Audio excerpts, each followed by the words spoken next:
ह्या खोपोलीमध्ये गेली 60 वर्ष आपण या पाताळगंगेच्या परशुराम किनाऱ्याच्या काठी आलो आणि साधू म्हणून राहिलो.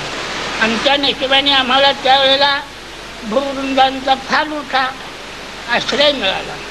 या ठिकाणी सरदार गोवलकर, आंग्रे, जोशी, पटवर्धन अशी मान्यवर बरीच राजघराणी त्या काळची या आश्रमात येत असत.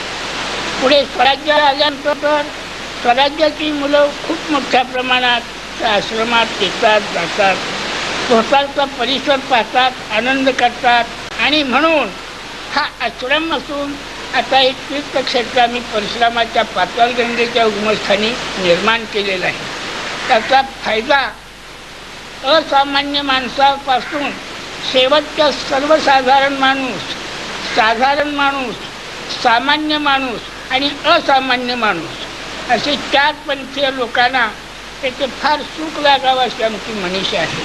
आणि या देशाची धारणा उंच उंच ह्या खंडाळा घाटातील डोंगरांची जशी उंची आहे तशीच मानवाने आपली उंची साधवावी, घडवावी आणि वागवावी